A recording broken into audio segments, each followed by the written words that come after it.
أعوذ بالله من الشيطان الرجيم. بسم الله الرحمن الرحيم. الحمد لله رب العالمين، بارئ الخلائق أجمعين، باعث الأنبياء والمرسلين، ثم الصلاة والسلام على خير خلقه العبد المؤيد والرسول المسدد، حبيب إله العالمين أبي القاسم محمد،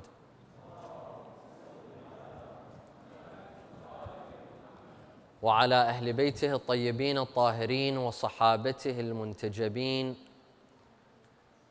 قال الله تعالى في كتابه الكريم: بسم الله الرحمن الرحيم: ونفس وما سواها فألهمها فجورها وتقواها، قد أفلح من زكاها وقد خاب من دساها. صدق الله العلي العظيم.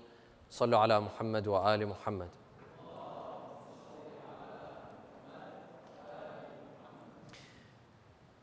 We human beings are three-dimensional. And I'm not talking about the average, the normal dimensions that we are familiar with, the length, height, width of an object. We human beings are three-dimensional in another meaning. We compose of a body, of a mind, and of a soul. And our soul has a specific name in Arabic called Al-Nafs, as we shall talk about in a couple of minutes. When it comes to our minds, we concentrate on it. We spend much of our time, much of our money and efforts on enhancing our minds, storing in information, adding in knowledge. On average, most human beings spend at least 12 years of their lives in school, in grade school. Some go off to college. That's at least 4 years doing their bachelor's. If you go on to your master's degree, that's another 2 years. If you do your PhD, that's another 4 years. Some go on for a postdoc. A minimum of 20 years some human beings spend just to enhance their minds, store in information, and seek knowledge. Our human brains are not computers. You can't just download programs, download information, and become knowledgeable. We wish that it was that easy, but it wasn't. Allah subhanahu wa ta'ala has told us to seek knowledge and become knowledgeable, but has made the path of seeking knowledge just a little bit difficult. There are institutions, agencies sponsored by the government to enhance people's minds and increase people's knowledge. Those that are knowledgeable are respected. The uneducated are looked down upon, all for the sake of the mind, because we worry about that dimension. That dimension of us is something very important. During exams, students stress. Some stop eating. Some can't sleep. Some have anxiety attacks because they have exams. When it's time to take the SATs or the ACTs, people panic. Why? Only to enhance our minds. There are schools that are very competitive and people would like to get into, including the Ivy Leagues. Some people aim their whole lives just to get into these Ivy Leagues. What's so important about Ivy Leagues? Because they'll probably give you information that you can't find anywhere else, only to enhance your minds. Sallu ala Muhammad wa ala Muhammad. This is the first dimension. The second dimension that we concentrate on is our bodies. How much of our money and our time goes to food? 50% of the population in the United States of America is not overweight, it's obese. Obesity is more than just being overweight. It's not being fat, it's being really, really fat. Obesity creates all kinds of diseases and illnesses, but some people don't care. As long as the body is feeling good, they'll eat and they'll spend millions of dollars. If there's one industry that does not go out of business, and you'll be assured that you'll always be making money, it's the food industry and it's the restaurant industry. Because people like to eat. People care about their bodies and how their bodies feel. How many people go to the gym and work out and spend endless hours at the gym? Some people go at least 7 hours a week to the gym. There's nothing wrong with it. Go to the gym, work out, have the biggest biceps in the city. This is something encouraged in Islam, to exercise and work out. But the point is, why do people go and work out? Why do people go to the gym? To enhance their bodies, so that their bodies look good. They're pleasant to the eyes. When people see them, they don't have to close their eyes or turn around. They'll enjoy what they see. How much do we spend on clothing? There are some people that refuse to wear anything that's not a brand name. If it's not a brand name, it doesn't go on their body. And in essence, clothing make our bodies look good. When you spend on clothing, you want to look good.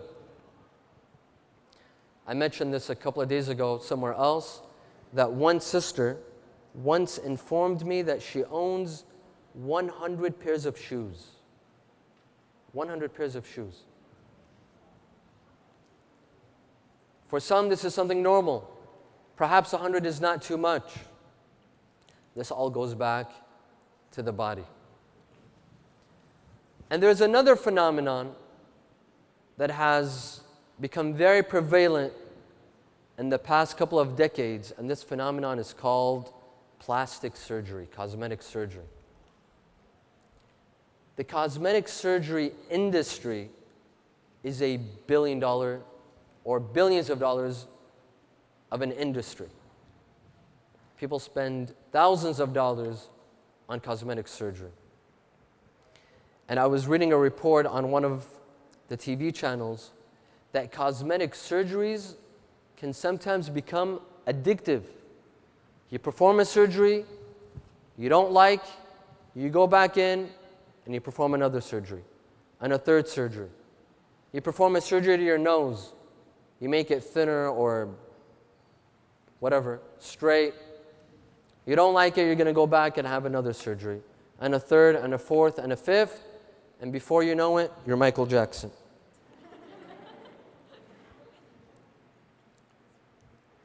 صلوا على محمد وآل محمد.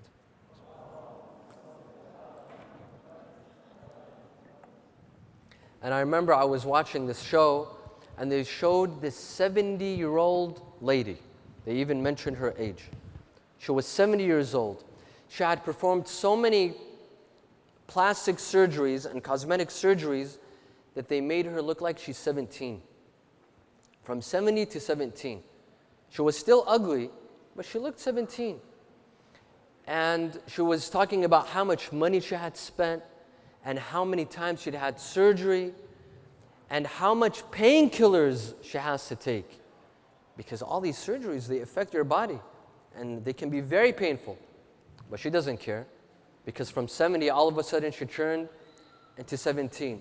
But my question was that when the angel of death comes, what is she going to tell him? I'm 17? She can fix her outer organs and outer appearance, but her inner organs, they're still going to be 7 years old. And sooner or later, those organs will die. Thus, we spend a lot on our bodies.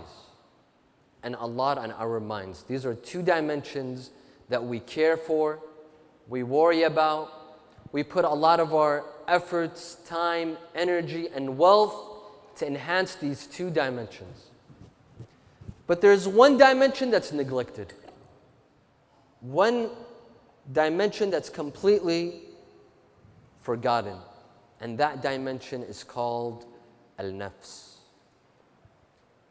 And this is probably the most important dimension in our lives. This is the most important dimension that we have, the Nafs. We go on for years with an untamed, undisciplined Nafs, a spirit, a soul that requires nourishment, that requires care, that requires attention, yet we give it no attention. Sallu ala Muhammad wa ala Muhammad.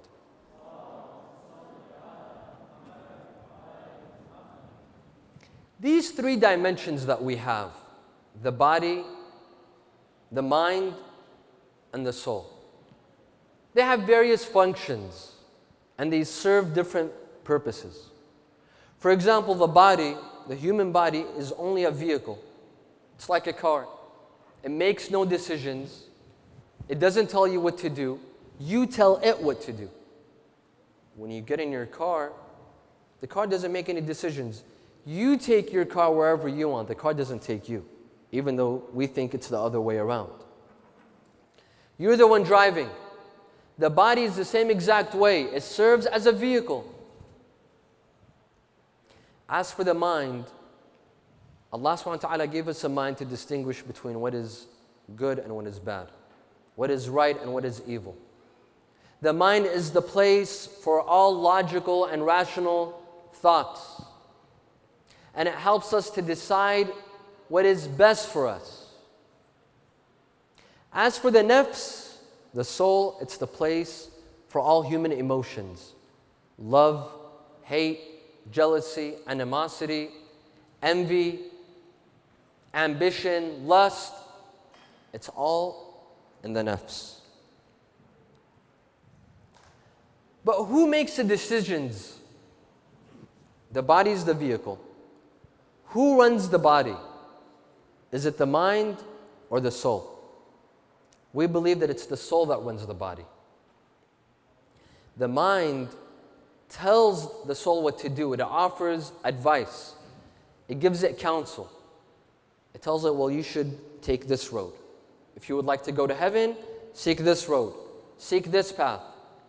But at the end of the day, it's up to the nafs to decide whether it likes to listen to the mind or not. And sometimes there's an eternal struggle between the mind and the nafs. The mind tells the body to fast during Ramadan. The nafs says no. It's too long. The day is too long. It's 17 hours or 16 hours. The body cannot withstand such fasting. The mind keeps on insisting, but the nafs says no. The mind says abstain from haram food. The nafs says eat away. Don't listen. There's an eternal struggle. Sometimes the mind wins, sometimes the nafs wins. It depends on that human being.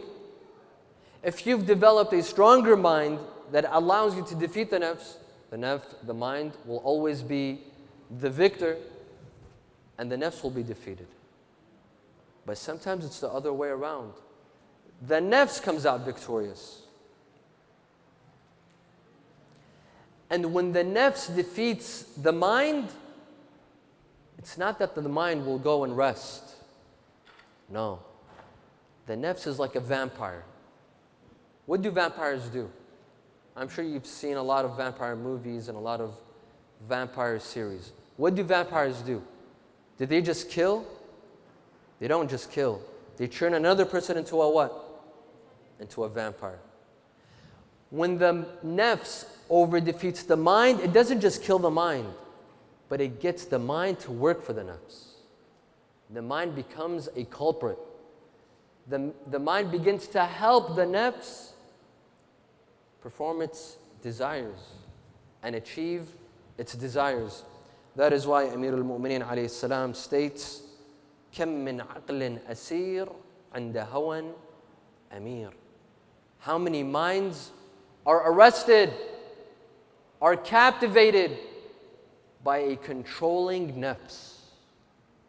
When the nafs takes control, the mind is paralyzed. Not only is it paralyzed, but it will begin to serve the nafs. For example, the nafs will say, I'd like to steal. The mind will think of the best and most deceitful ways to steal.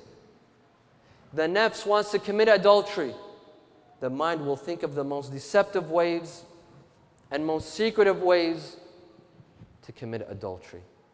The mind will become a slave to the nafs, and it will obey its commands. Just like an intoxicant.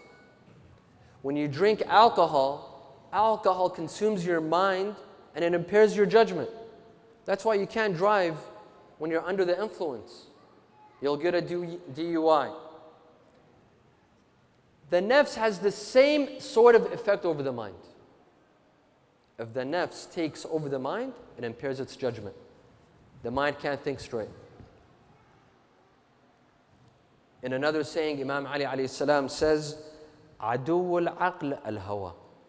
The greatest enemy of the mind is the nafs and its desires.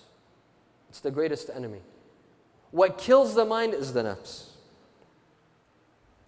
صلوا على محمد وآل محمد.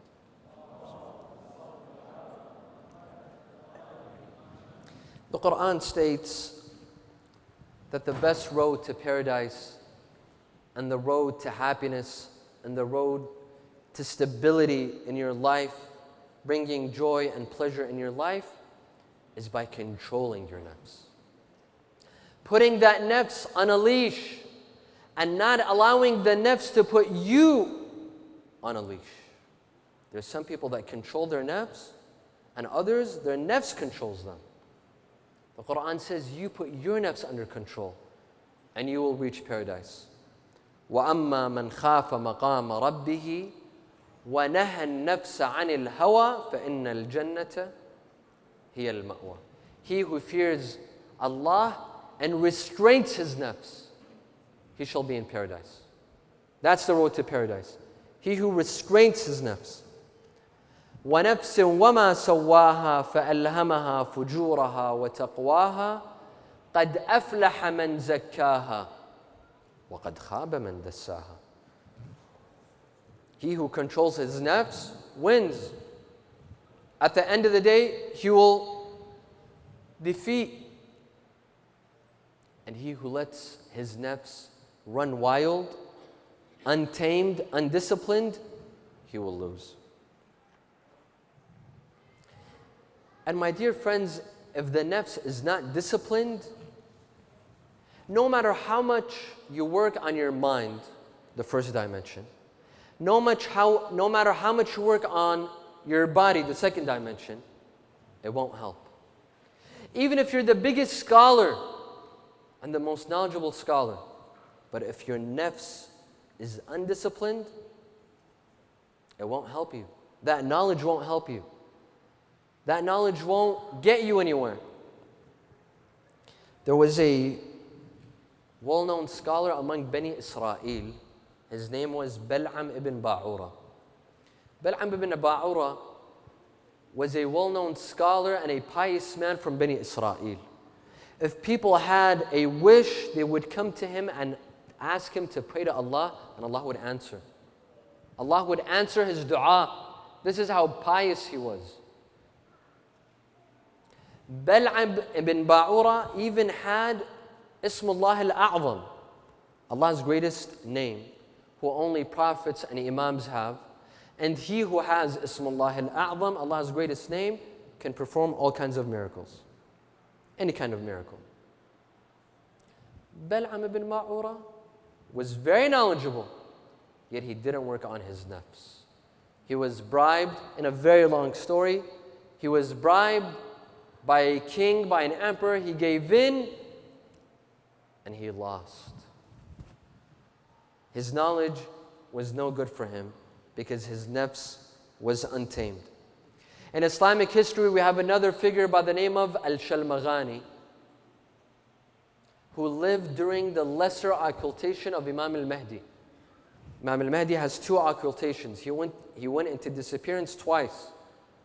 One is called Al-Ghaybat al-Sughra, and the other called as Al-Ghaybat al-Kubra, which we are living now. In Al-Ghaybat al-Sughra, which lasted for about 65 years, Imam al-Mahdi had 4 representatives. 4 figures who represented him in the Islamic community. When the first one died, the second came, and then the third, and then the fourth. Al-Shalmaghani, who was a well-known scholar and who had written a book by the name of At-Taklif. Al-Taklif existed in every Shi'i person's home, similar to Mafatih al-Jinan. Today, wherever you have a copy of the Quran, you have right next to it a copy of Mafatih al-Jinan. This book, Al-Taklif, by the scholar Al-Shalmaghani, was similar to Mafatih al-Jinan. This scholar expected Imam al-Mahdi to appoint him as his representative. He was expecting an appointment by Imam al-Mahdi. Instead, someone else was appointed by the name of Al-Hossein ibn Ruh. The names are not important. Get the story. Al-Shalmaghani, when he saw that he was not appointed as the representative of Imam al-Mahdi, he declared himself to be the Imam. He declared himself to become the Imam, and he became an enemy to Imam al-Mahdi. What good was his knowledge? His knowledge didn't serve him. It didn't do anything for him because he wasn't tamed. His nafs wasn't tamed. Imam Ali alayhi salam says, وَمَنْ لَمْ يُهَذِّبْ نَفْسَهُ لَمْ يَنْتَفِعْ بِعَقْلِهِ. He who doesn't discipline his nafs will not benefit from his mind. Sallu ala Muhammad wa ala Muhammad.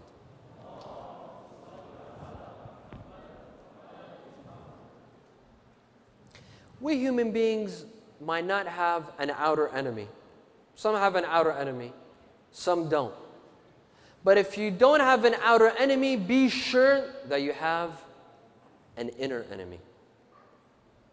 And if fighting an outer enemy will take you a couple of years, fighting your inner enemy will take a whole lifetime.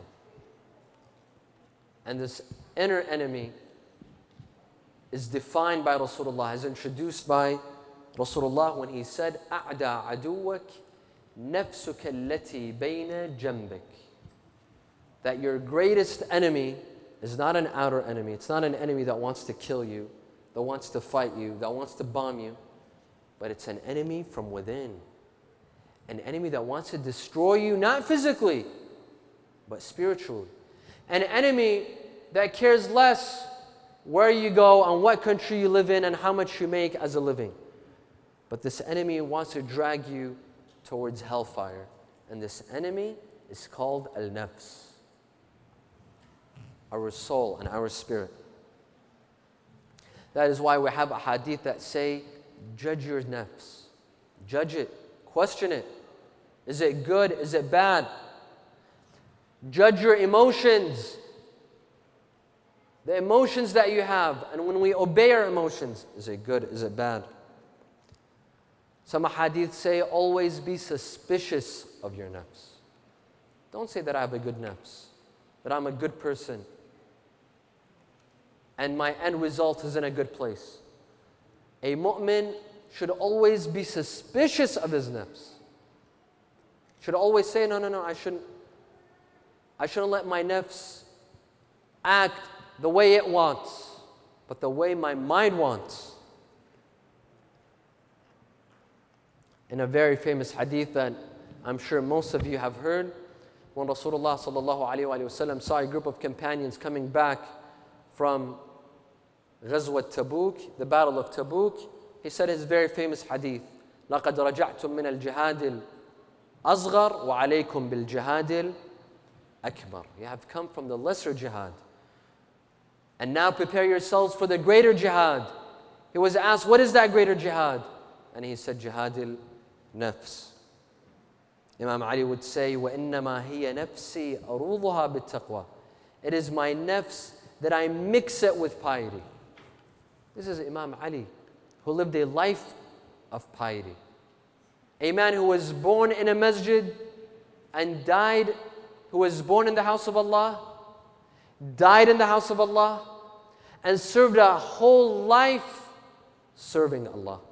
Yet he says, I need to mix my soul and nafs with piety. Imam Al-Qazwini says, لَيْسَ مِنَّا مَنْ لَمْ يُحَاسِبْ نَفْسَهُ.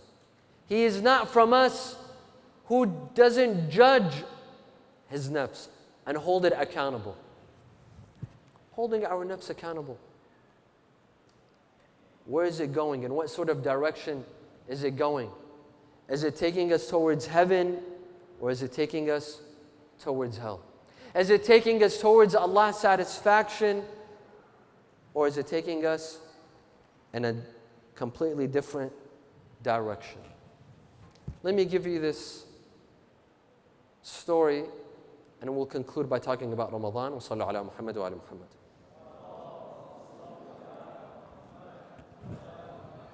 An example of a person who had his nafs under a leash, under control, under surveillance. There was a scholar in Iran, in the city of Qom, called Al-Mirza Al-Qummi. He was the top marja' of his time, and a very influential figure, not just in Iran, but in the Shi'i world. Everyone in the Shi'i world followed him. And if he were to issue any fatwa, they would listen to him, whether it was religious or political. The Shah of Iran at that time was having political trouble. There were revolts, there were riots, and he was afraid of a revolution. So he thought that the best way to get popular support is to go to whom? Al-Mirza Al-Qummi. And unfortunately, we see this a lot throughout history, that whenever politicians are in trouble, they come to religious scholars asking for support. The Shah of Iran came to Al-Mirza Al-Qummi, and he had a plan. Al-Mirza Al-Qummi had a son, a young son, a handsome son. When the Shah of Iran visited Al-Mirza Al-Qummi, he saw that his son was sitting next to him. He asked about his son, and he asked if his son was married. The Shah said, no, my son is not married. He said, I would like to offer him my daughter. I would like to offer your son my daughter. Of course, this would have served the Shah, because the son of Al-Mirza Al-Qummi, the top scholar of his time, was going to become his son-in-law. And this is support. When you marry the Shah's daughter to your son, that means you're supporting the Shah. Al-Mirza Al-Qummi told the Shah to give him 1 or 2 nights to consider this offer. The Shah left, waiting a response from Al-Mirza Al-Qummi. Now put yourself in this sort of situation. What do you do? If you allow your son to marry the daughter of the Shah, that means you're in support of the Shah and his oppression and his dictatorship and his tyranny. If you don't allow your son to marry the daughter of the Shah, that means you're being rebellious and you're risking your life and the life of probably thousands. That night, Al-Mirza Al-Qummi stood in the middle of the night praying Salatul Layl, and he asked Allah to take the life of his son. The next day, his son died. This young son, this handsome son who wasn't married, died the next day. Who would do this? This is a father. He wasn't his son's enemy. He was a father. Yet, he looked at the greater good. there was a greater advantage. He knew that if his son were to marry the Shah's daughter, there would have been a lot of trouble. So he asked Allah to take his son to a much bigger place, to a much better place. My dear friends, this is called taming the nafs. This is when the mind defeats the nafs and not the other way around. The whole purpose of the month of Ramadan, my dear friends, is to come to a month and not worry about the first dimension, which is the mind, nor the second dimension, which is the body, but this third dimension, the nafs. Ramadan is all about the nafs. It's about disciplining it. It's about taming it. It's about nourishing it. You know, it's funny that people, when their body feels hungry, they'll immediately nourish it. They'll eat. They'll eat more than the body even needs and requires. But we keep our nafs and our soul unnourished. We'll keep it in starvation for decades and years. Ramadan is a time when we nourish our spirits and our souls with dua, with the recitation of Quran. He who recites, as Rasulullah stated, he who recites one verse of Quran in this month, it's equivalent to reciting 1,000 verses of Quran in another month. Rasulullah states that pray to Allah because your supplications and your dua in this month, it's accepted, it's answered. One of the benefits of the month of Ramadan is that the doors of paradise and the doors of the mercy of Allah are open 24 hours a day for 30 nights, for 30 days. And while Shaitan and his comrades and his friends and his groupies, they're put under a leash. We don't have to worry about Shaitan for the next 30 days and 30 nights. It's a blessed month. This is a month in which we can nourish our souls and nourish our spirits through fasting. We discipline ourselves. The whole point of fasting, my dear friends, is that we're abstaining from things that are usually halal. Eating, drinking, other things that are halal, we abstain from it. So that the nafs will become accustomed to abstaining from that which is haram. It's all about the nafs. You know, some people, they say that Ramadan is too tough. When Ramadan approaches, some people cringe. I can't believe it's 30 days of fasting, not eating, not drinking. Someone was saying that I wish Ramadan was like the World Cup, once every 4 years and in only one country. No, my dear friends, this comes from a person that doesn't understand what Ramadan is all about. Ramadan is a beautiful month, but if you know what it's about, if you understand the essence of Ramadan, you'll enjoy it. You'll cherish it. You wouldn't want it to leave. You would want the whole year, the entire year to be the month of Ramadan. I ask Allah subhanahu wa ta'ala to accept from us our deeds, our actions, our fasting and prayers during this month. I ask Allah subhanahu wa ta'ala to help us in fasting, in praying, in worshiping, and spending the nights of Ramadan in His obedience. Walhamdulillahi Rabbil Alameen wa sallallahu ala Sayyidina Muhammadin wa alihi al-Tahirin.